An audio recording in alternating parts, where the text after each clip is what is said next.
Hi everyone! Welcome to my vlog, Mami Elena. For today's video, nagluto ako ng fried chicken kasi nag-crave si Enzo. Bibili na lang sana kami sa labas ng fried chicken pero sabi ko, marami pa kaming chicken sa rep, yung in-order sa trabaho. Kaya sabi ko magluluto na lang ako. At pag ako ang nagluto ng fried chicken, gumagawa ako ng sarili kong breading. Yung flour, nilalagyan ko ng asin, paminta, garlic powder at paprika at hinahalo ko at yung ang pinangkukot ko sa manok.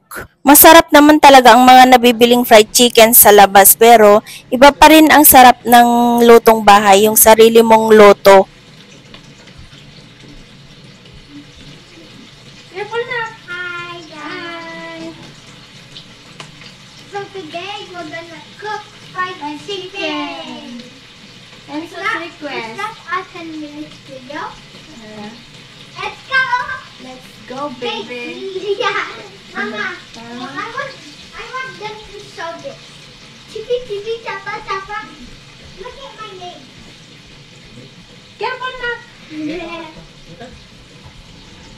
Are you just gonna finish a 10-minute video? Yeah. Bye, Daddy.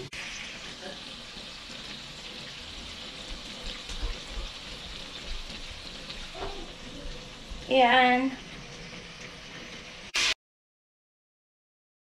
Nakakatakot magprito, parang kailangan ko na ng helmet para may maisuot ako pag nagprito ako. Siyempre, kailangan kong protektahan ang aking mukha kasi wala na nga akong ganda, tapos matalsikan pa ng mantika. Ay, ewan ko na lang.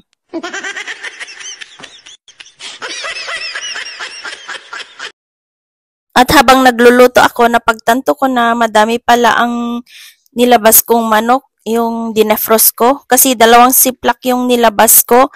Kaya yung ibang nalagyan ko na ng breading, nilagay ko sa baonan, tapos bukas ko na lulutuin. Kasi hindi masarap kapag hindi bagong luto ang fried chicken.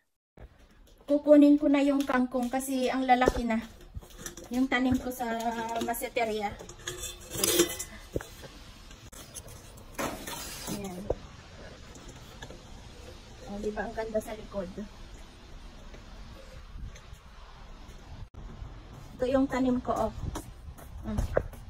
Para may gulay kami.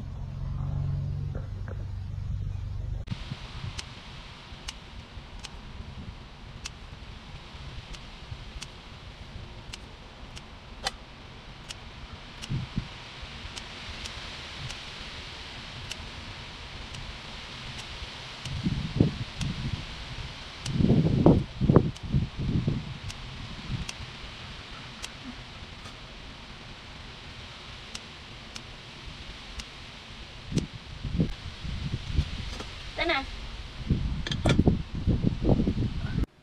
Ito yung nakuha ko, oh. Isasalad ko. Nakaluto na ako pero hindi pa muna ako kakain kasi sina Enzo at Sid pumunta sa park. Hindi na ako nakasama kasi nga nagluto ako. At nagsasalita ako dyan sa video pero hindi pala nag-record. Ewan ko kung bakit. Sabi ko, tikman ko na lang yung niluto ko kasi magsasabay-sabay kaming kakain mamaya pagdating ni na Enzo at Sid. Yun lang po, bye. Salamat sa panonood.